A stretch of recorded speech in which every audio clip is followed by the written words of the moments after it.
Holly was 68 when her mornings began to feel heavier than they used to. It wasn't just age, she told herself. After all, she still kept her little garden in bloom, still met her friends for morning walks, still poured herself that familiar glass of milk before sitting by the kitchen window. That milk had been part of her mornings for as long as she could remember. She'd grown up with it, raised her own children on it, and felt comfort in the creamy warmth it brought to her tea. But lately, there was a different feeling after she drank it, a quiet tightness in her chest, a strange tiredness that lingered through the day, and on some mornings a faint, unsettling fog that made her forget why she'd walked into a room. One Thursday, after her short walk to the local market left her unusually breathless, Holly stopped by her doctor's office, just to be safe. She sat there, still in her light spring jacket, listening to him explain how her cholesterol levels had climbed, how her heart was working harder than it should, and how small changes, seemingly harmless habits, could be quietly wearing her down. "Holly," he said gently, "what you drink in the morning matters just as much as what you eat." It seemed almost too simple, even silly. She was expecting talk of medication or complicated treatments, not a conversation about milk. But the doctor's words carried a weight that stayed with her long after she left his office.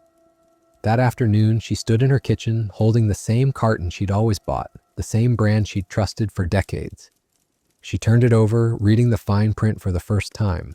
Saturated fat, sugar, additives she couldn't pronounce. She thought about her mother stirring milk into oatmeal, her children grinning with milk mustaches, and wondered how something so tied to love and comfort could also be a slow, quiet danger. It wasn't betrayal she felt. It was something deeper, a mix of sadness and curiosity. Had she been harming herself all this time without knowing it? That night, Holly called her daughter Laura. She didn't talk about cholesterol or medical charts. Instead, she shared how strange it felt to question something so familiar, like waking up and realizing your childhood home had always had a crack in the wall you never noticed. Laura listened, then laughed softly. "Mum, maybe it's time you found a milk that loves you back." The words stuck with Holly, wrapping themselves around her thoughts as she drifted off to sleep. The next morning, she didn't reach straight for the fridge. Instead, she wrapped a scarf around her neck and walked down to the little health shop she'd always passed but never entered. The air inside smelled faintly of cinnamon and fresh herbs. She ran her fingers over glass bottles and paper cartons, each promising something: heart healthy, bone support, plant powered. A young clerk with a kind smile noticed her lingering and began telling her about different milks, ones made from almonds, oats, flax, even fermented soy. Holly listened, half skeptical, half intrigued. She'd always thought of alternative milks as something for younger, trendier people, not women like her. That afternoon, she poured her first cup of almond milk over warm porridge. The color was lighter, the taste subtle, almost nutty. She noticed she didn't feel that heaviness afterward, no tightness in her chest. It wasn't a miracle, not a sudden rush of energy, but it was comfortable. She found herself wanting to know more, not just about almond milk, but about what she'd been putting into her body all these years without thinking.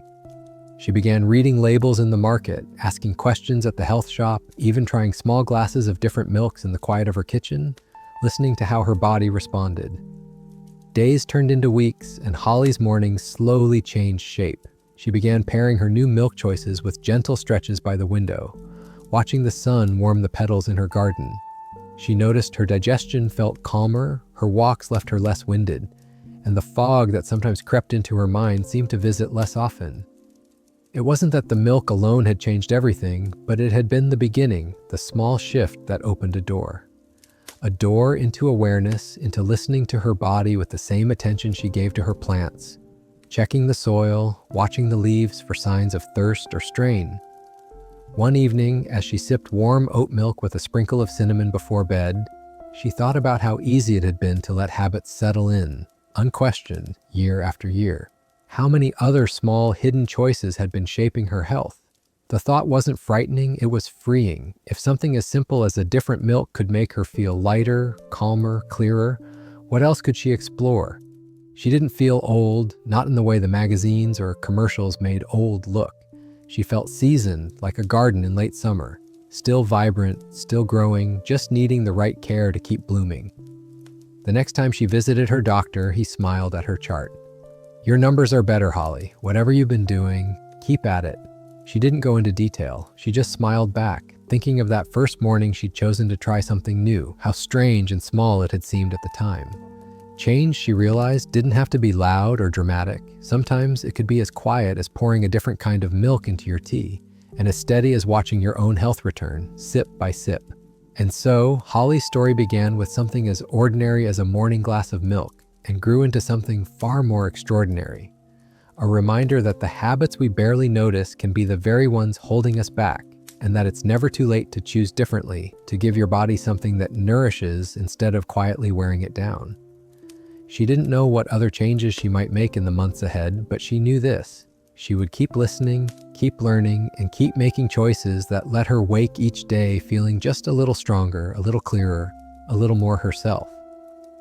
The morning sun had barely brushed the tops of the trees when Holly shuffled into her kitchen, the familiar hum of the refrigerator greeting her. It was always the same ritual: open the fridge, pull out the milk, pour it into her tea. She didn't think about it. The sound of the liquid hitting the mug, the cloudiness swirling into her tea, it all felt like home. But that morning she paused, her hand resting on the cool carton longer than usual. Her doctor's voice from last week seemed to float up between the quiet clinks of the spoon. What you drink in the morning matters as much as what you eat. It had been a week since her market walk left her breathless. She'd told herself it was the hill, maybe the pollen in the air, but the truth was harder to ignore. The heaviness in her chest had been coming more often, lingering longer. The blood work, the raised eyebrow from her doctor, the gentle warning about her cholesterol, all of it had stirred something in her she couldn't push aside. That morning, as steam curled from her tea, she looked at the milk and wondered if it could really be part of the problem. Later that day, Holly sat at her small wooden table by the window, the one that caught the best light in the afternoons. She opened her old recipe box, thumbing through cards stained from years of family meals. Every one of them seemed to hold milk somewhere: sauces, puddings, even the fluffy omelets she'd made for Laura on rainy days. She realized she'd never once questioned it. Milk was as much a part of her day as breathing, yet here she was, heart whispering in subtle discomfort, numbers on a page telling her something she didn't want to hear. That weekend, Laura came by with the grandchildren, their laughter spilling through the house. Holly made them pancakes, pouring milk into the batter without thinking, until she saw the way it clung thick and creamy to the measuring cup. 4.5 grams of saturated fat in 1 cup, her doctor had said. It didn't sound like much until she thought about every cup, every day, every year. She looked at her grandson, Max, licking syrup from his fingers, and felt a quiet pang. She wanted to be around long enough to see him grow tall, to see him graduate. Was a small comfort now worth risking that future? That night, Holly sat in her armchair, tea cooling on the table beside her. She thought about her heart, how it had carried her through 6 decades of living, through joy and loss, through late nights rocking her babies to sleep. She pictured it now, working harder than it should, pushing against narrowing passages. The image was unsettling, but it didn't scare her in the way it might have when she was younger. Back then, fear might have made her run from the truth. Now it made her want to turn toward it, to see what she could change before the damage deepened. The next morning, she poured less milk into her tea. Not much, just enough to notice the difference in color. It was a small gesture, almost laughably small, but it was hers. As she sipped, she thought about the garden outside, how the health of the soil determined the strength of the blooms. Her body, she realized, wasn't so different. If she could tend to her plants with such care, maybe it was time she started tending to herself the same way, beginning with the first thing she put into her body each day. It was raining that Tuesday morning, the kind of steady drizzle that made Holly want to wrap herself in her thick cardigan and linger over breakfast. She moved slowly, enjoying the warmth of the kitchen, the smell of tea brewing. On the counter sat the carton of whole milk, familiar, dependable, the same brand her mother used to buy when Holly was a girl. She poured a splash into her mug and watched it swirl, turning the tea that comforting shade of caramel she loved. But as she took the first sip, the doctor's words returned again, uninvited. Saturated fat makes the heart work harder. It wasn't that she hadn't heard the warnings before. Health magazines had run articles for years about cutting back on whole milk, about cholesterol and heart disease, but they had always felt distant, like something that happened to other people. Now, with her own numbers creeping higher, the warnings felt personal. She thought about the shortness of breath that caught her off guard last month, the heaviness she'd felt just climbing the stairs. They had seemed like small things, easy to brush off, until they weren't. That afternoon, she sat by the window with her knitting, the rain tapping gently on the glass. She remembered her father, strong and tall, who'd had a heart attack at 69. She remembered the way her mother had kept pouring him whole milk afterward, believing it was good for him because that's what she'd been told her whole life. Holly wondered if that same belief had been quietly working against her all these years. The thought settled in her chest like a weight. Later in the week, Holly found herself at the market, pushing her cart past the dairy section. She paused at the rows of cartons, her hand hovering over the one she always bought. Instead, she picked it up and turned it over. The numbers were right there, grams of fat, milligrams of cholesterol. She'd never really looked before. She stood there for a long moment, the cool air from the fridge brushing against her face before setting the carton back on the shelf. She wasn't ready to give it up completely, not yet. But she could start by using less by paying attention. When Laura visited on Sunday, Holly poured her tea with a lighter hand, Laura noticed. "Trying something new, Mum?" she asked, smiling. Holly laughed softly. "Trying not to clog my arteries before Christmas," she replied. They both chuckled, but beneath the humor, Holly felt the truth of it. This wasn't just about avoiding bad numbers on a chart. It was about making sure her heart stayed strong enough to carry her through the years she still wanted to live. That evening, she went for a slow walk around the block, the damp air smelling faintly of pine. Her heart beat steadily, a little faster than she liked, but not uncomfortably so.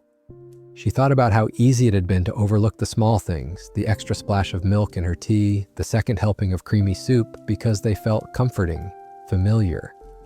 But comfort, she realized, wasn't always the same as care. Sometimes, the things that felt safe could be the very things that quietly wore you down.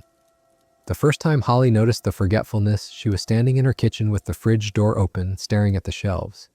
She'd gone there for something, milk, maybe, or butter, but the thought had slipped away as quickly as it came. It wasn't the first time. Lately, she'd been misplacing her reading glasses, forgetting the names of neighbors she'd known for years, losing her train of thought mid-sentence. She laughed it off with friends, calling it senior moments, but a quiet worry had begun to take root.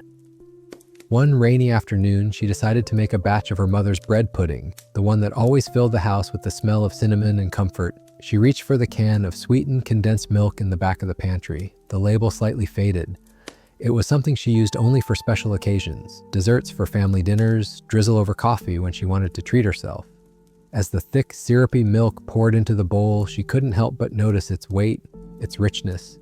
She thought about the doctor mentioning sugar and brain health, about how too much could cloud the mind over time.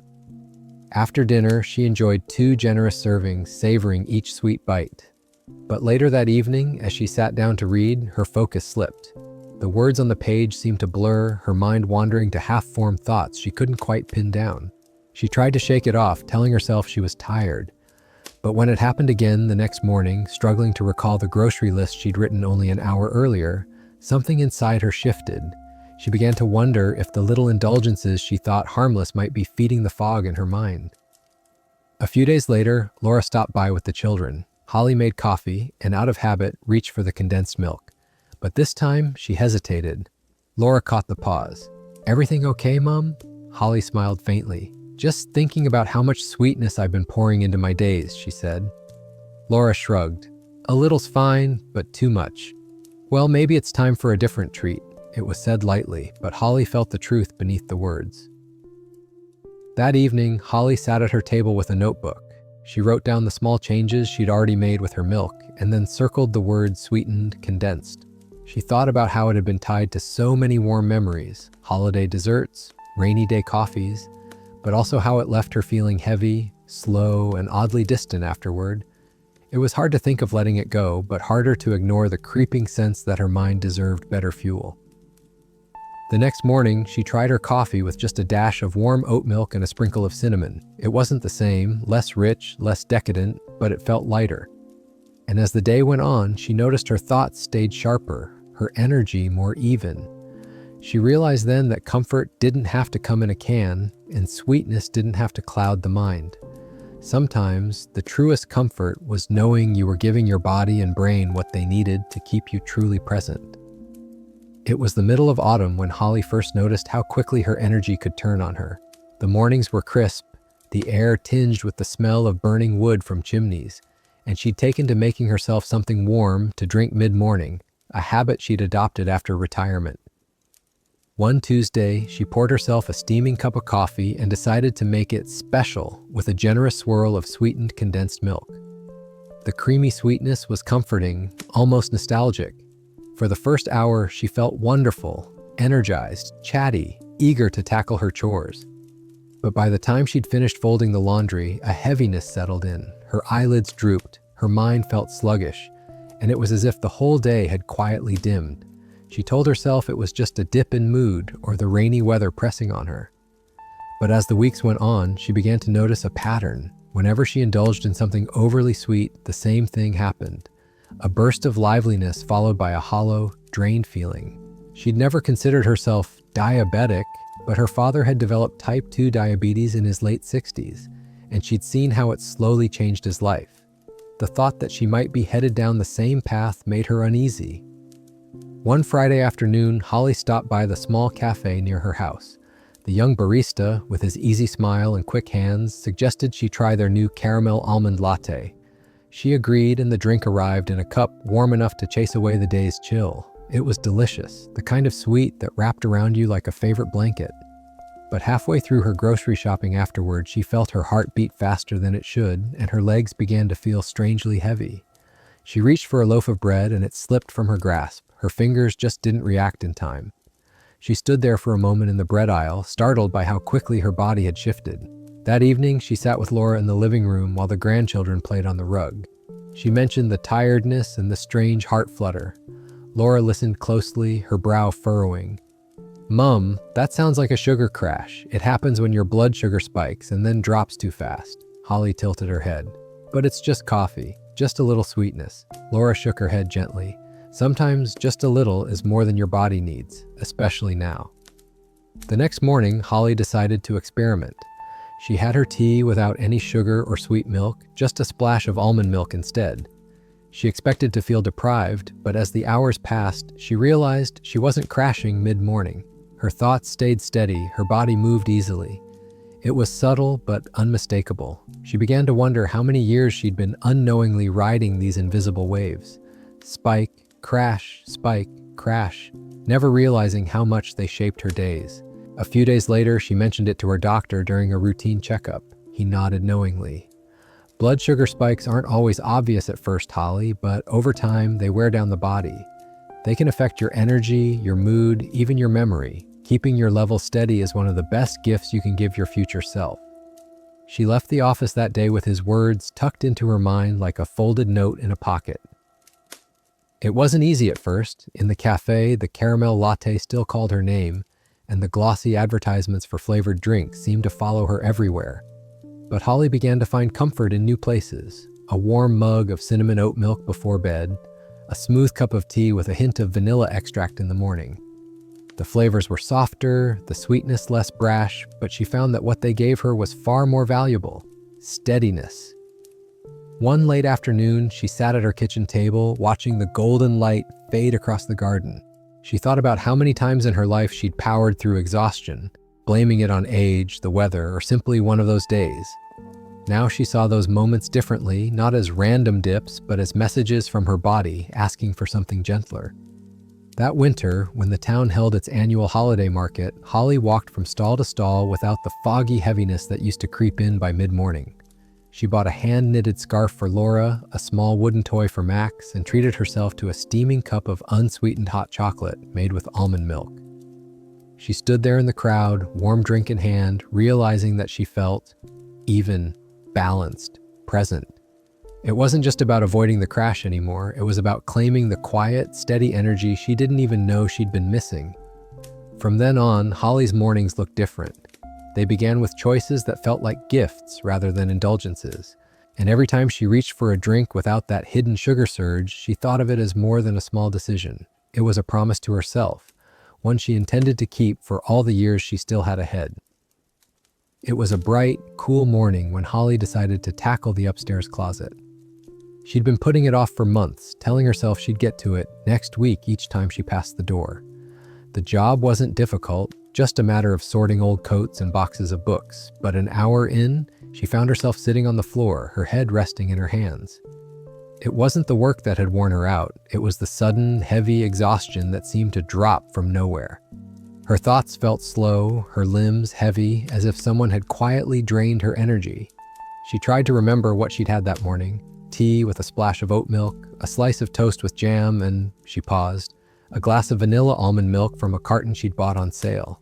It had tasted lovely, smooth, and lightly sweet, but now she thought about it. She realized she'd never checked the label. The carton had been tucked in the back of the fridge since her last shopping trip, and she'd grabbed it without a second thought. That afternoon, curiosity got the better of her. She retrieved the carton from the fridge and turned it around. Her eyes scanned the tiny print: 10 grams of sugar per cup. She blinked. That seemed high, but it wasn't until she compared it to a can of soda that she realized just how much sugar she'd been drinking without noticing. It wasn't a treat she'd planned for, it had been slipped quietly into something she thought was healthy. And now, sitting at the kitchen table, she began connecting the dots between these hidden sugars and the waves of fatigue and fog she'd been feeling. The more she thought about it, the more moments surfaced. The sleepy afternoons after certain healthy smoothies at the cafe, the brain fog that settled in after a mid-morning chai latte, the sudden irritability that came for no apparent reason. Each time there had been sweetness, sometimes obvious, sometimes disguised under names she couldn't easily pronounce. Holly realized she'd been opening the door to these crashes without even knowing it. A few days later, she brought it up with her doctor during a follow-up visit. "I'm starting to think I've been ambushed," she said, half smiling. "By sugar, hiding in places I didn't think to look," he nodded. "It's more common than you'd believe, Holly. Sugar can be hidden in flavored milks, coffee creamers, even some so-called health drinks. Over time, it can lead to the kind of fatigue and mental fog you're describing."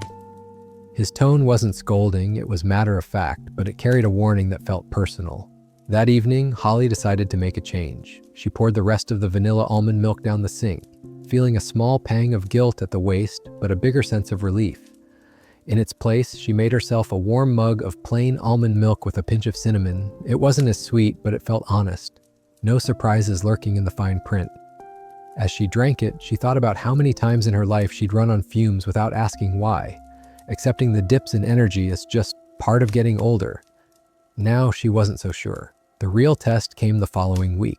She had a busy day planned: morning errands, lunch with a friend, and an evening book club meeting. Normally, by mid-afternoon, she'd need a nap, or at least a stretch on the sofa. But this time, she chose her drinks carefully: plain tea in the morning, water with lunch, and unsweetened oat milk before heading out in the evening. To her quiet astonishment, the fatigue never arrived. She stayed sharp through the book club discussion, even walking home under the cool night sky without that familiar heaviness in her legs. Sitting on her porch that night, a shawl wrapped around her shoulders, Holly thought about how much control she actually had over her days. Not complete control, life had its own surprises, but enough to choose what she gave her body, enough to avoid those quiet thieves of energy and clarity. It wasn't about giving up sweetness entirely, it was about knowing where it was hiding and deciding if it was worth the cost. The next time she visited the health shop, Holly took her time in the milk aisle. She read labels, ran her finger down the ingredient lists, and left the overly sweetened ones on the shelf. She even found a flax milk with no added sugar that the clerk said was rich in omega-3s. It felt like discovering a new language, one where she could read the story her food was telling before she let it into her life. Over the weeks that followed, the changes began to stack up in quiet, steady ways. She found herself more alert in the mornings, able to read for longer without losing focus, less irritable when the day didn't go as planned. Her walks felt easier, her conversations brighter. The fog didn't vanish entirely. There were still days when she moved a little slower, but it no longer defined her afternoons. One Sunday, as she prepared tea for Laura and the grandchildren, Holly pulled 2 cartons from the fridge, one unsweetened almond, one oat milk. Laura noticed the absence of the flavored varieties and raised an eyebrow. "Cutting back on the hidden stuff?" she asked. Holly smiled. "Just making sure I'm awake enough to beat you at cards later." They both laughed, but Holly knew there was more to it than that. She was choosing clarity, 1 cup at a time, and it was beginning to show in ways no one but her might fully understand. And perhaps that was the most powerful part, not the label reading, not the doctor's advice, not even the steadier days, but the quiet knowledge that she was shaping her own life, with her own hands, starting from the smallest of choices. It was a quiet Thursday morning when Holly decided to try something new. The health shop had been running a promotion on rice milk, and the cheerful label had promised light, gentle, dairy-free. She'd been curious for weeks, passing it on the shelf but never picking it up. That day, though, she thought, why not? It seemed like a good choice. Plant-based, easy to digest, and a welcome change from her usual almond or oat.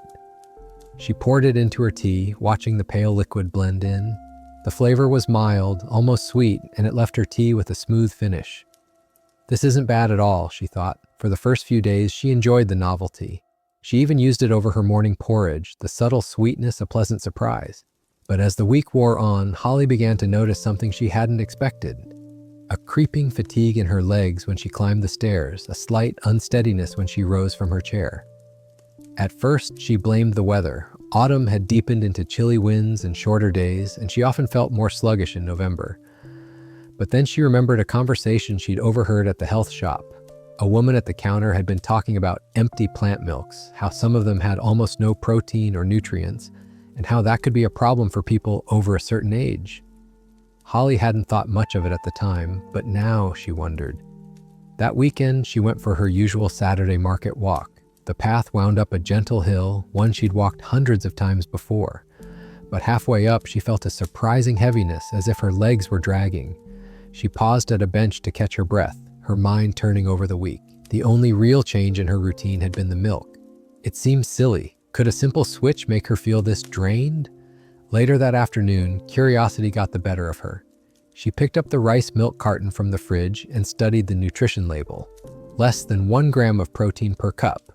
Hardly any vitamins or minerals, Holly frowned. Her doctor had told her more than once that after 60, she needed plenty of protein to help keep her muscles strong. Without it, muscle loss could sneak up faster than she might realize. She decided to mention it to him during her next visit. I've been feeling weaker these past couple of weeks, she admitted. The only thing I changed was my milk. He listened carefully, then nodded. It's possible, Holly. Rice milk can be fine once in a while, but it doesn't give you the protein or nutrients your body needs now. Think of it as filler. It takes up space without giving much back. He also told her something she hadn't known. Rice naturally absorbs more inorganic arsenic from the soil than other grains. And while the amounts in milk were usually small, drinking it daily could slowly burden the body, especially the kidneys. That night, Holly sat at her kitchen table with the carton in front of her. She thought about her walks, her garden work, the way she wanted to stay independent and active for years to come. The idea that she might be quietly chipping away at her own strength was unsettling. It wasn't fear that rose in her, it was determination. She poured the rest of the carton into the sink, rinsed the bottle, and set it in the recycling. The next morning, she went back to almond milk, adding a handful of chopped nuts to her porridge for extra protein. The difference wasn't instant, but within a few days she felt steadier on her feet, her energy less brittle. She even noticed her afternoon walks felt smoother, her legs more willing to keep going. A week later at the market, she passed the rice milk without a second glance. Instead, she stopped at a stall selling fresh soy milk. The vendor, an older woman with warm eyes, explained how she made it from scratch each morning, sometimes fermenting it for extra digestibility. Holly bought a bottle, curious, and found it had a rich, satisfying taste, nothing like the thin sweetness of rice milk. She felt full longer after breakfast and didn't get that mid-morning drop in energy. One evening, Laura called to check in. Holly told her about the switch, about how something that seemed so harmless had left her feeling weaker. Laura sighed. It's funny, Mum. Sometimes the things marketed as healthy are just dressed up empty calories. Holly laughed softly. Well, I've learned my lesson. If it doesn't give me strength, it's not worth the space in my fridge. In the weeks that followed, Holly noticed more than just her energy improving. Her mood lifted too, a quiet confidence settling in. She'd caught the problem early, before it could really take hold, and that made her feel capable. She realized that staying strong at her age wasn't just about avoiding the obvious dangers, it was about noticing the quiet thieves, the little choices that, over time, could drain her vitality. One crisp morning, she walked up that market hill again, this time without stopping at the bench. She reached the top, turned to take in the view of the town spread below, and felt a small swell of pride. Not for giving up rice milk exactly, but for listening to her body, to the subtle shifts that told her when something wasn't right. And that, she thought, might be the most valuable habit of all, paying attention, because strength wasn't just in the muscles, it was in the choices she made every single day, one sip, one step at a time. The winter rain had set in for the week, tapping against the kitchen window as Holly sat with a steaming mug cupped in her hands. She'd gone back to her usual almond milk, but her mind kept circling around something her doctor had mentioned during their last visit. Inorganic arsenic. The words had sounded almost abstract at the time, something you'd read in a science article, not something you'd expect to find in your own breakfast. But now, the thought clung to her like a shadow. She remembered how much she'd enjoyed that rice milk at first, the smooth sweetness, the way it felt gentle on her stomach. She'd thought she was making a smart swap, avoiding the saturated fats of dairy. It hadn't occurred to her that anything plant-based could carry its own dangers. Her doctor had been careful, explaining that the amounts were small, but that rice plants naturally pull more arsenic from the soil than most crops. Over years, he'd said, that accumulation could be a problem, especially for older kidneys that no longer filtered as easily as they once had. That night, Holly sat in bed reading an article Laura had sent her. It explained how arsenic exposure, even in low doses, could slowly stress the body, impacting the kidneys, the liver, even increasing the risk of certain cancers. It wasn't the sort of thing that caused sudden symptoms. It worked quietly, invisibly, until one day, the damage was harder to undo. Holly felt a chill, not from fear exactly, but from the realization that health threats weren't always loud. Some whispered so softly you didn't hear them until they'd been there for years. The next morning, she opened her pantry and took stock. Rice cakes, a bag of jasmine rice, and the unopened carton of rice milk she'd bought before learning the truth. She placed them in a box for the food bank. Someone younger with a stronger body might not be as affected. As she worked, she thought about how much trust she'd placed in labels, in cheerful packaging with pictures of golden fields and healthy-looking people. She'd never thought to question what wasn't printed there. A few days later, she mentioned it to her friend Margaret over tea. Margaret raised her eyebrows. "You'd think they'd warn us about these things," she said. Holly smiled wryly. "I suppose they do, in a way, just not on the front of the carton." They both laughed, but Holly knew the truth was less funny. People like her, people who wanted to do the right thing for their health, could end up making choices that backfired. Determined to find alternatives, Holly returned to the health shop and asked the clerk, an older man named Simon, if he knew of any low arsenic plant milks. He suggested flax milk, soy milk, and certain oat milks, all tested for heavy metals. He even showed her brands that sourced from farms with cleaner soil. "It's not about avoiding everything, Holly," he said kindly. "It's about knowing where it comes from." She left with 2 bottles, one flax, one fermented soy, and a small thrill of curiosity about how each would taste. That week, she alternated between them. The flax milk was light and creamy, almost silky, and the fermented soy had a richer, fuller flavor that reminded her faintly of the soy sauce she used in stir-fries.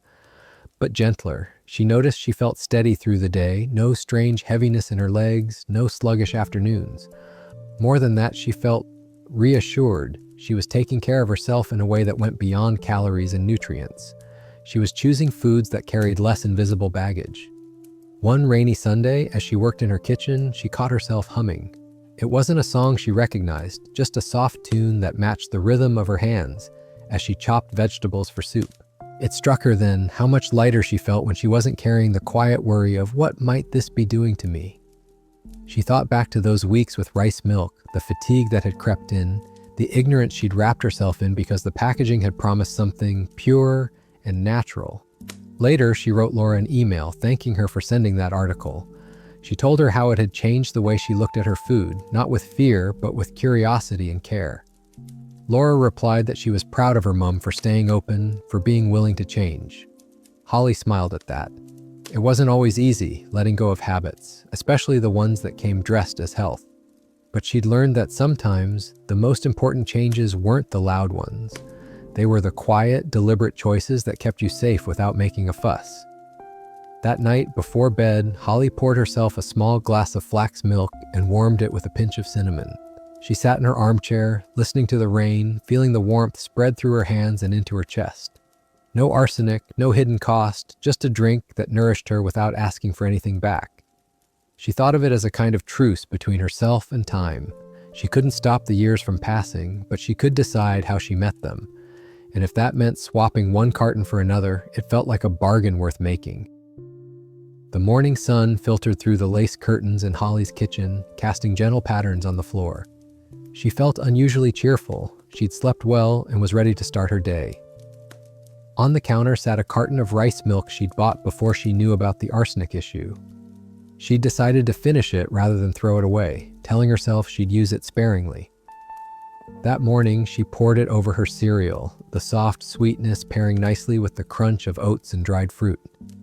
For the first hour, she felt fine, energized even. She washed the dishes, fed the sparrows outside her window, and made a list of errands for the afternoon. But by late morning, something shifted. Her energy slipped away so suddenly it was almost like a light dimming.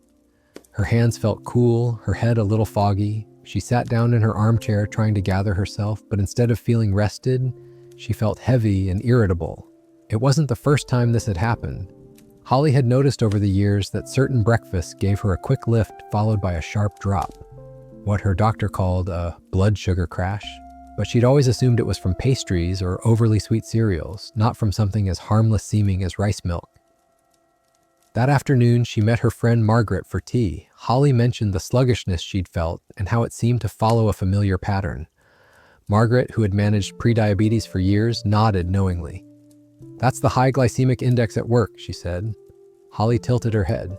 Margaret explained how some foods, especially those made from refined grains like white rice, can cause blood sugar to spike quickly, only to crash shortly after. The body burns through the sugar so fast it's left scrambling to balance itself again. Holly thought about it all the way home. She'd read labels for fat and sugar before, but she'd never considered something like the glycemic index. That night, curiosity got the better of her. She searched online and found a chart that ranked foods by how quickly they raised blood sugar. Rice milk was higher than she'd expected, right up there with soft drinks and white bread. She sat back in her chair, a little stunned. The next morning, she decided to experiment. She swapped her rice milk for unsweetened almond milk and paired it with eggs instead of cereal. The change was subtle but noticeable. No sudden surge, no sharp drop. Her mood stayed even, her thoughts clear. She went through her errands without that midday slump that had been sneaking into her days. Over the next week, she paid closer attention. Whenever she had something high on the glycemic index, white toast with jam, sweet tea, even certain crackers, she could feel the same rise and fall rhythm play out in her body. When she chose lower GI foods, she moved through the day in a steadier rhythm, like a song with no jarring notes. One afternoon, Laura stopped by to drop off some fresh herbs from her garden. Holly shared her discovery, explaining how the rice milk had been quietly pulling her energy into sharp peaks and valleys. Laura listened, then said, "Mum, you've basically become your own detective." Holly laughed. "I suppose so. The clues were always there. I just didn't know how to read them." She thought about that later as she prepared dinner. In some ways, learning about glycemic index felt like being given a map to a town she'd lived in her whole life but never fully explored. She knew the streets but hadn't realized where the dead ends were or which turns would take her to the places she actually wanted to go. That weekend, she returned to the health shop and asked Simon, the clerk, about plant milks with a low glycemic index. He pointed her toward unsweetened almond, soy, and flax options, explaining how they didn't cause the same rapid spikes in blood sugar. Holly picked up one of each, feeling quietly pleased at how much more confident she'd become in choosing for herself. In the days that followed, she found herself in a better mood overall, not just because of the steadier energy, but because she felt in control. The irritability that used to sneak in during those crashes was less frequent, and her patience, both with herself and with others, seemed to have more room to breathe. She realized then that mood wasn't just about temperament or willpower. It was deeply tied to how her body was being fueled. One evening, after a full day in the garden, Holly sat on her porch with a cup of warm flax milk. The air was cool, the sky tinged with the soft gold of sunset. She thought about all the mornings she'd spent riding those invisible sugar waves, never realizing they were shaping the way her day felt. Now she understood the power in choosing a steadier path, not just for her blood sugar, but for her mind, her patience, her joy. And perhaps that was the lesson she valued most. Energy and mood were not random. They were the quiet echoes of every small choice she made, starting from the very first sip each morning. The wind rattled softly against the window as Holly stood in her kitchen, staring at the half-full carton of whole milk on the counter.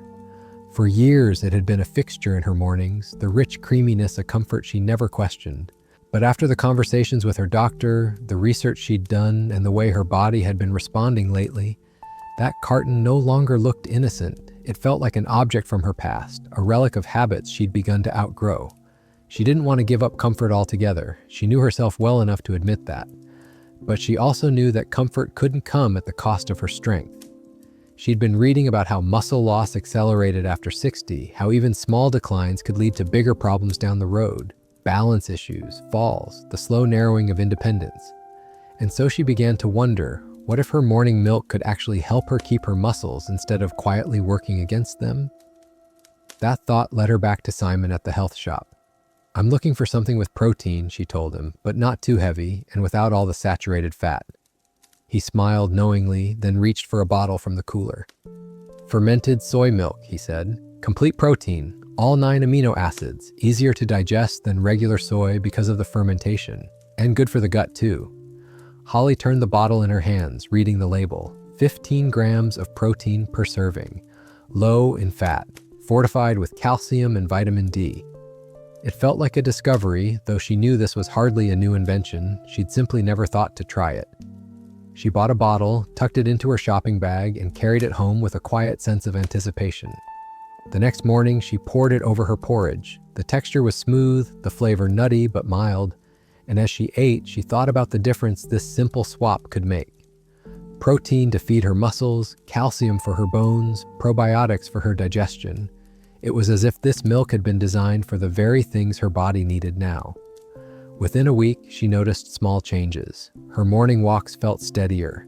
The fatigue that sometimes set in by mid-afternoon seemed less insistent. It wasn't dramatic, but it was noticeable, like the difference between a plant that's merely surviving and one that's been given exactly the right kind of care. She found herself looking forward to breakfast, not just for the comfort, but for the knowledge that she was giving her body a head start each day. One Sunday, Laura stopped by with Max and little Emily. Holly made them pancakes, but this time she used fermented soy milk in the batter. She didn't say anything at first, wanting to see if they'd notice. When Max finished his plate without comment and asked for seconds, she smiled to herself. "What's so funny, Mum?" Laura asked. Holly told her about the swap, how it was part of her plan to keep her muscles strong and her heart healthy. Laura raised her mug in a little toast. "To new habits that don't feel like punishments," she said. Holly clinked her own mug in agreement. As the weeks went on, Holly began to think of her morning soy milk as more than just a drink. It was a small act of defiance against the quiet erosion of strength that age tried to bring. It reminded her of her father's old workshop, where he kept tools sharp and ready even when he didn't need them right away, because he knew that when the time came, dull tools could fail you. Her muscles, she thought, were her tools now.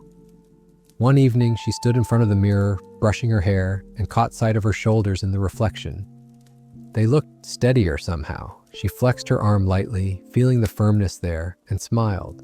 It wasn't about vanity, it was about reassurance.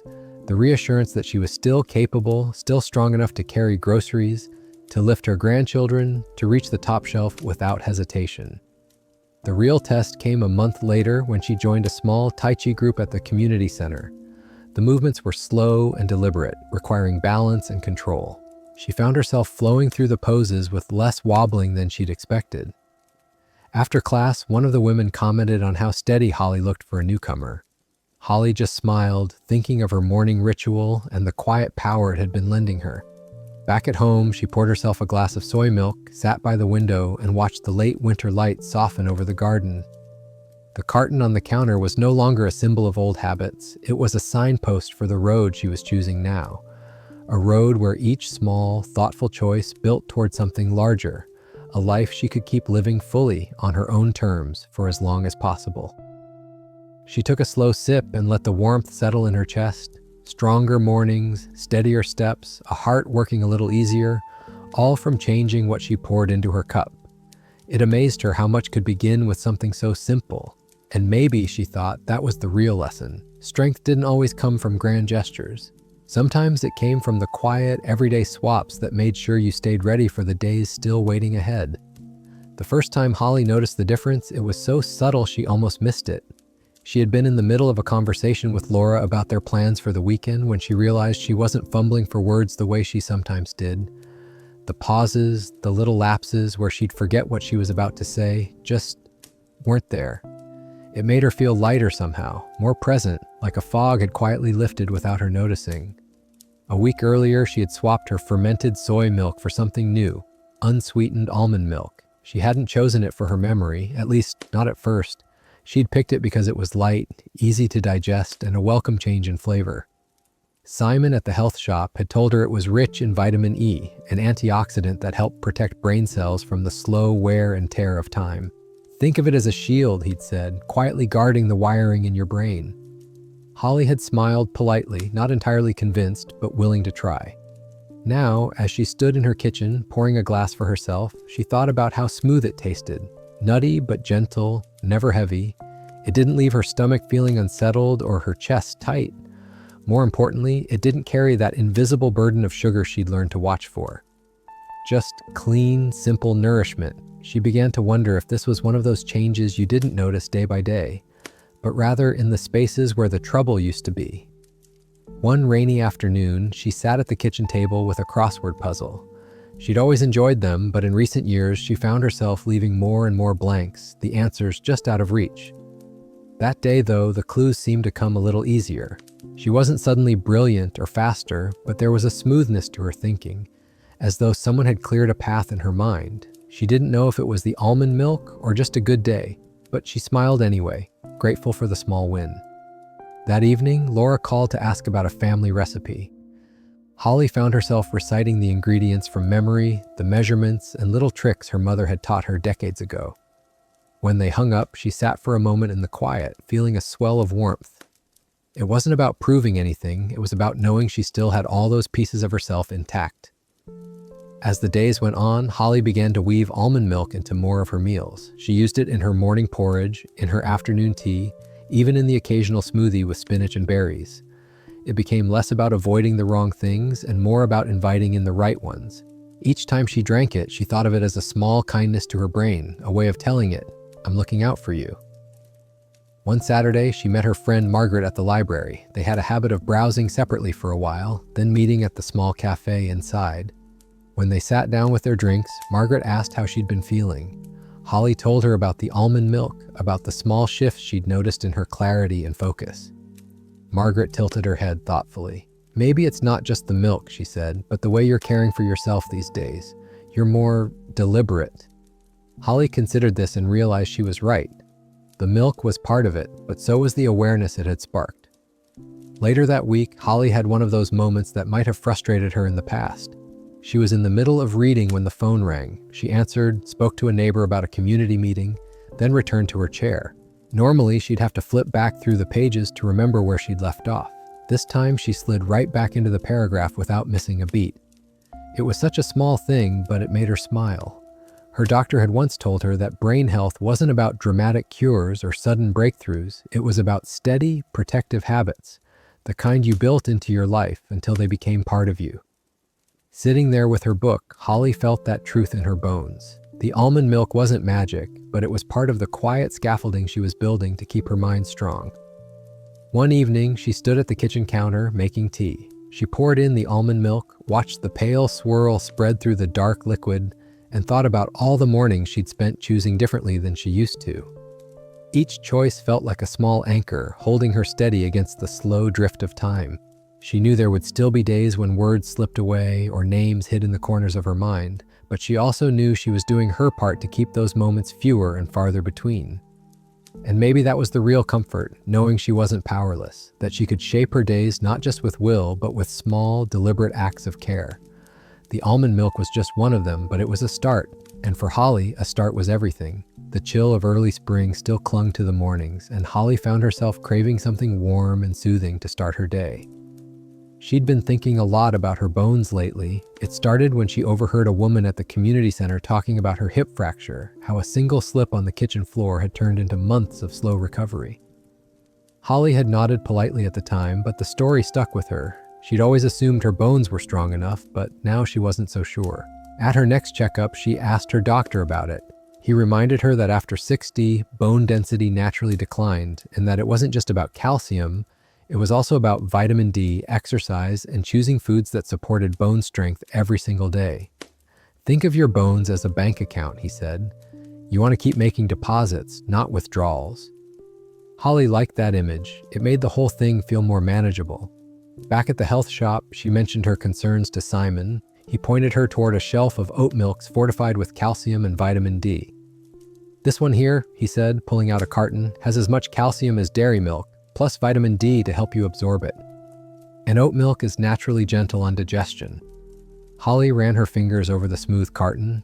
She'd always liked the soft, almost sweet flavor of oats, and the idea of combining comfort with care felt right. The next morning, she warmed a small pan of the oat milk and poured it into her favorite mug. She took a sip, and the taste was like a soft blanket, mild, smooth, and satisfying. She decided to have it with a slice of toasted whole grain bread and a sprinkle of cinnamon on top of the milk. There was something grounding about the ritual, something that made her feel she was actively tending to herself instead of rushing into the day. Within a couple of weeks, she found herself looking forward to that morning moment. It wasn't just about the nutrients, it was about what it symbolized. Each sip felt like a small act of reinforcement, like she was quietly building up the scaffolding inside her body to hold her steady for years to come. She noticed she was standing a little taller on her walks, paying more attention to her posture. It wasn't a conscious effort, it just seemed to happen as part of this gentle shift in how she cared for herself. One afternoon, while pruning her roses, Holly realized she hadn't felt the slight ache in her lower back that used to visit after gardening. It wasn't gone entirely, but it was less insistent, less of a warning. She couldn't say for sure it was the oat milk, but she liked to think it was part of the picture, one piece of a larger puzzle she was slowly putting together. Laura came over for tea one Saturday, and Holly offered her a cup made with the fortified oat milk. Laura took a sip, raised her eyebrows, and said, "This is lovely. You could drink this before bed, too. It's so calming." The idea stuck. That night, Holly tried it warm, with just a hint of nutmeg. She slept deeply, the kind of sleep where you wake up feeling not just rested, but restored. She began making it part of her evening routine as well, a book, a blanket, and a mug of warm oat milk before bed. It was a quiet way to close the day, a signal to her body that it was time to settle. And in those moments, she often found herself reflecting on how small comforts could be powerful when they also carried real nourishment. One evening, while sipping her drink and listening to the rain outside, she thought about the years ahead. She wanted to be the grandmother who could still kneel in the garden with her grandkids, who could lift a suitcase into the car for a weekend trip, who could step onto a bus without hesitation. Strong bones were part of that picture, and so was the peace of knowing she was doing something for herself every single day to help keep them that way. The oat milk had become more than just a drink. It was a reminder that caring for herself didn't have to be complicated or joyless. It could be as simple as a creamy mug in her hands, the warmth sinking into her chest, and the quiet confidence that came from making a choice her future self would thank her for. And maybe that was the best kind of comfort, one that stayed with you long after the last sip. It started on one of those evenings when the world just wouldn't settle down. The wind was restless, the gutters hummed with running water from a day of rain, and Holly's mind was as full of noise as the weather outside. She'd been tossing and turning in bed for nights on end, sometimes drifting off only to wake at 2 or 3 in the morning, her thoughts tumbling over each other. No amount of counting sheep seemed to help. One night, after a particularly restless day, she wandered into the kitchen instead of forcing herself to lie in bed. The house was dark except for the warm pool of light over the counter. On a whim, she poured some of her calcium-fortified oat milk into a small pan and warmed it slowly, adding a pinch of cinnamon. She could smell the faint sweetness rising with the steam. She took the mug to her armchair, curled into the cushions, and drank it in slow, measured sips. By the time she finished, a gentle heaviness had crept into her limbs, not the fatigue of the day, but the deep, welcome weight of a body ready to rest. She rinsed the mug, turned off the kitchen light, and climbed into bed.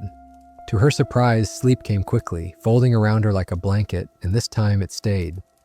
The next morning, she felt a quiet brightness she hadn't had in weeks. It wasn't just that she'd slept through the night, it was the way she woke without that lingering fog, the one that made mornings feel like uphill climbs. She decided to try the same ritual again the next night, and again, it worked. Over the following week, the bedtime oat milk became something she looked forward to. She treated it like a ceremony, setting the mug out in advance, warming the milk slowly, watching the faint ribbons of steam curl into the air. She learned that oat milk naturally contained a small amount of melatonin, the hormone that helps regulate sleep, and that the beta-glucan fiber could help keep blood sugar steady through the night. She smiled at the thought, comfort and science holding hands. One evening, Laura called just as Holly was settling in with her mug. They talked about the day, about the children's school projects, about the flowers Holly was planning to plant when the weather warmed. Before hanging up, Laura said, "You sound more rested lately, Mum. Whatever you're doing, keep it up." Holly glanced at the warm mug in her hands and thought, "I will." She began to notice other small shifts. Her mood during the day was steadier, her patience easier to find. She had more energy for her walks, for her gardening, even for the small but fussy tasks she'd been putting off, like reorganizing her spice shelf.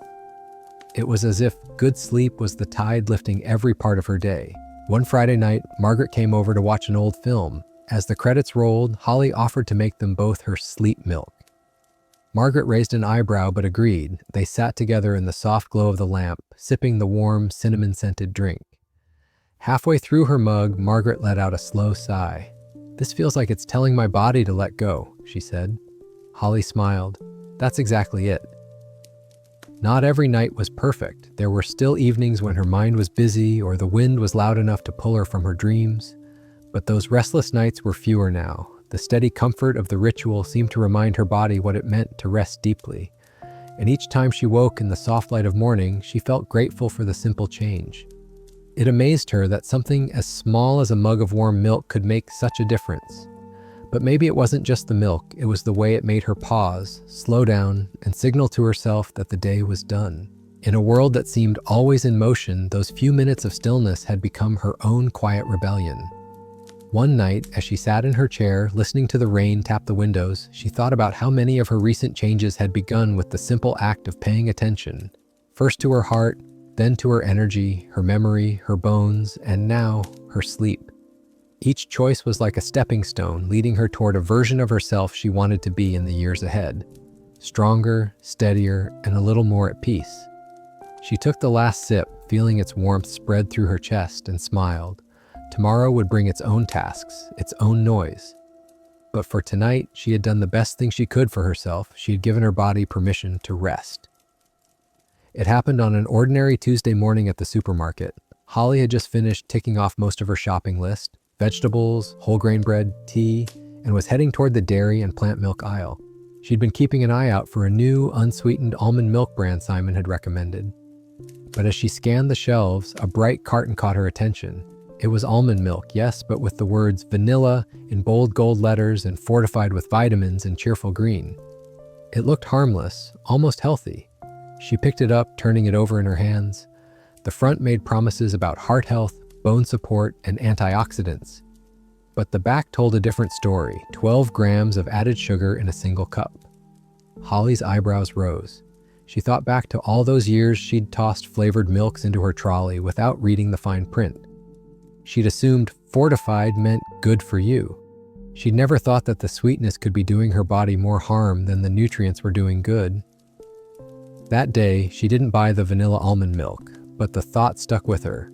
How many times had she fallen for the same trap, not just with milk, but with healthy cereals, granola bars, fruit yogurts, foods that whispered the right words on the front but hid their truth on the back. Later that week, she popped into the cafe near the library after returning a stack of books.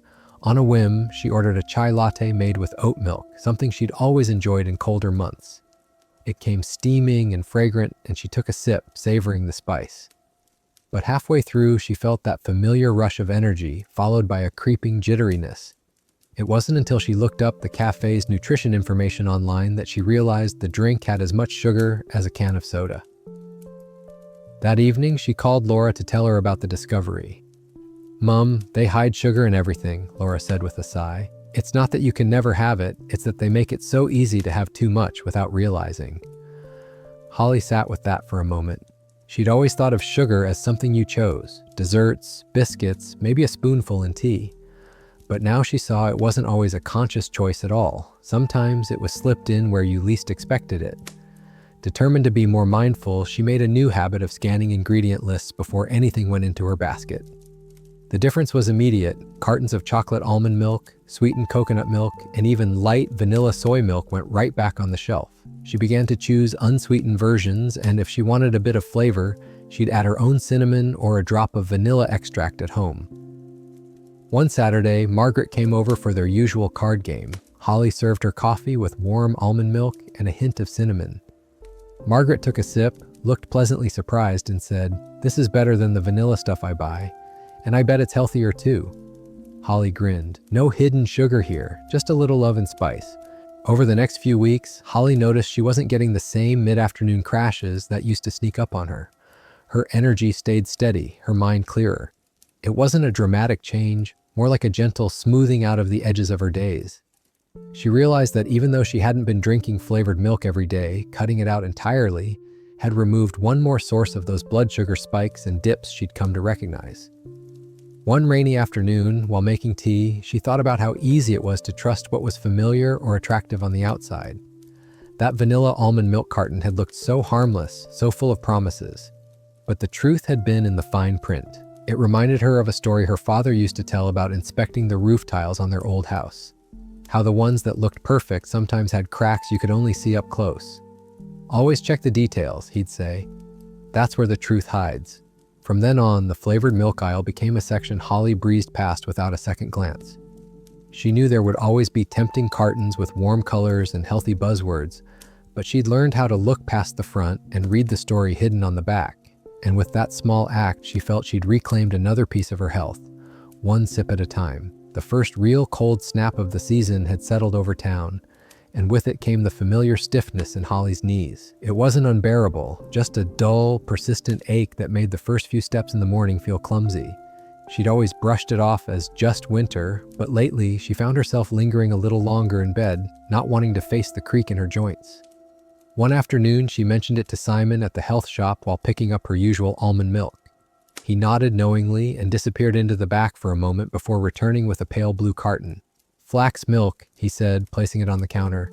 "Rich in omega-3 fatty acids. It won't cure arthritis, but it can help reduce inflammation over time, and it's gentle on digestion." Holly raised an eyebrow. "I thought omega-3 was something you got from fish," Simon smiled. "It's in fish because they eat algae. Flax seeds make their own. This is just a plant-based shortcut without the fishy taste." She liked the sound of that. That evening, she poured some flax milk into a small glass to try it on its own. It was lighter than oat milk, with a mild creaminess that felt clean on the palate. She decided to use it in her morning porridge the next day, curious to see if she noticed any difference. The first week, there wasn't much to report. Her knees still complained on chilly mornings, and her fingers still felt a bit stiff after gardening. But by the second week, she realized she was moving through her morning chores with a little more ease. The ache wasn't gone, but it no longer loomed over her every step. She could kneel to tie her shoes without feeling like she had to negotiate with her own joints. One Saturday, she went to the park with Laura and the grandchildren. Max wanted to race to the far bench, and without overthinking, Holly jogged alongside him for a few paces. She laughed breathlessly when they reached the bench, surprised not only that she'd done it, but that she'd done it without that sharp jolt in her knees she'd come to expect. That evening, she thought about how pain could be like a shadow, always there, changing shape, but never quite disappearing. You learn to live around it, adjusting your pace, your plans, your movements. But the idea that it could be softened even a little felt like a gift. She began experimenting, using flax milk in her tea, blending it into smoothies with spinach and berries, even using it as the base for a creamy vegetable soup. It fit easily into her routines, and knowing it was delivering something her joints needed made each sip feel intentional. A few weeks later, she was in the garden trimming back the rosemary bush when she realized she'd been squatting for several minutes without shifting uncomfortably. She stood up slowly, half expecting the familiar pull in her knees, but it wasn't there. She smiled to herself, brushing the dirt from her gloves. When she mentioned the improvement to her doctor, he nodded. Omega-3s are known for reducing inflammation. It's not an overnight fix, but over time, they can make a difference in how joints feel and move. He gave her an approving smile. "Whatever you're doing, Holly, keep it up." It wasn't just her joints that seemed to be changing. She noticed her skin looked a little brighter, her energy steadier. She didn't know if it was all the flax milk or the combination of changes she'd made over the past months, but it didn't matter. What mattered was that she felt more at home in her body. One evening, as the sky turned violet over the rooftops, she sat by the window with a cup of warm flax milk. She thought about the way her journey had unfolded, starting with a simple desire to protect her heart, leading her through lessons about sugar, nutrients, and now, inflammation. Each step had been small, almost ordinary, but together they'd shifted the way she moved through her days. She flexed her fingers, rolled her shoulders, and felt the quiet satisfaction of a body that was learning, slowly, to feel good again. And she promised herself she'd keep listening, keep adjusting, and keep making these quiet investments in her future. One sip, one step, one joint at a time. It was a bright, early spring morning when Holly found herself standing at her kitchen counter, pouring a fresh splash of flax milk into her tea. The garden outside was just waking up, tender green shoots pushing through the soil, daffodils lifting their heads toward the sun. She leaned against the counter for a moment, looking out at the blooms and thinking about how far she'd come. When this journey began, she hadn't been planning a transformation. There was no grand plan, no strict diet or dramatic promise to herself. It had started with a quiet warning from her doctor and a simple question: "What's in that milk you drink every morning?" At the time, it had felt almost trivial, but small doors have a way of opening into long, unexpected hallways, and this one had led her through months of learning, noticing, and choosing differently. She remembered the whole list now, those first cartons of whole milk she set aside for her heart's sake, the sweetened, condensed milk she bid farewell to for her brain, the rice milk she learned to question for her strength and her kidneys, the flavored milk she left behind when she understood the cost hidden in their sugar. Each one had taught her something about reading labels, about paying attention to how her body felt, about questioning the easy answer when it came wrapped in pretty packaging. And then there were the ones she welcomed in, the fermented soy milk that fed her muscles, the almond milk that cradled her memory, the calcium-fortified oat milk that wrapped her bones in daily care, the flax milk that soothed her joints and steadied her steps. Each new choice had been less about restriction and more about renewal. She had learned to think of them as companions on the road she wanted to walk, not rules to follow. As she set her tea down on the table, the morning light spilling over the wood, she thought about how these changes had rippled into the rest of her life. Her walks were longer now, not because she'd pushed herself, but because she wanted to keep going. Her sleep was deeper, her mornings clearer, even her moods felt steadier, her patience softer. And perhaps most importantly, she had begun to trust herself again, to trust that she could listen to her body and know what it needed. One Saturday, Laura and the grandchildren came over for lunch. Holly made pancakes with fermented soy milk, served with a side of fresh fruit. When Max asked for more, Holly grinned. "See, you don't even miss the old stuff." Laura laughed, catching her mother's eye in that knowing way they shared now. It wasn't just about milk anymore, it was about the example Holly was setting. Quietly, without fanfare, she was showing her family that change was possible at any age, and that it didn't have to mean giving up joy. After lunch, they went out into the garden. Holly knelt with Emily to plant a row of marigold seeds, her knees bending without protest. The sun warmed her shoulders, and she felt a rush of gratitude, not just for the day, but for the fact that she was there in it fully, able to move, able to laugh, able to plant things she'd see bloom in a few months' time. That night, after the house was quiet again, Holly sat with her journal. She wrote about the way small swaps had built on each other, how they'd made her days stronger without feeling like sacrifices. She thought about how easy it would have been to dismiss her doctor's comment all those months ago, to keep pouring the same milk into her cup, to keep ignoring the subtle signals from her body. Instead, she'd chosen to turn toward them. She didn't pretend to have all the answers. Life would keep offering new challenges, new things to learn. But she knew now that she could meet them with curiosity instead of fear, and that felt like the greatest strength of all. Before bed, she made herself a warm mug of oat milk with cinnamon. The scent rose into the air, familiar and comforting. She took it to her chair by the window, watching the last of the daylight fade. She thought of the younger version of herself who believed change had to be big to matter, and she smiled. It turned out the most powerful change could be as small as what you poured into your cup each morning. And so she drank, not just for her heart or her bones or her joints, but for every strong day ahead she still had to live. Because if there was one thing she'd learned, it was this: The future is built in quiet moments, in small choices, in the gentle persistence of caring for yourself, sip by sip. Holly's journey began with something so small it was easy to overlook, a quiet warning from her doctor about the milk she poured into her morning tea. At first, she thought it couldn't matter that much, but as she listened more closely to her body, she began to see the subtle ways those everyday choices were shaping her heart, her energy, her memory, her bones, even her sleep. One by one, she let go of the milks that weren't serving her. Whole milk that weighed on her heart, sweetened, condensed milk that clouded her mind, rice milk that left her weaker, flavored milks that hid sugar behind a healthy facade. And in their place, she welcomed new companions into her kitchen. Fermented soy for her muscles, almond for her memory, oat for her bones, flax for her joints. Each swap was small on its own, but together they built a life that felt steadier, stronger, and more in her hands. It wasn't about giving things up. It was about giving herself the chance to live each day with more clarity, more comfort, and more control. Holly didn't change overnight, but with each quiet choice, she discovered she had the power to shape her future in ways she never imagined. And now, the same is true for you. You don't need to overhaul your life all at once. You just need to start. One cup, one meal, one moment of listening to what your body is telling you.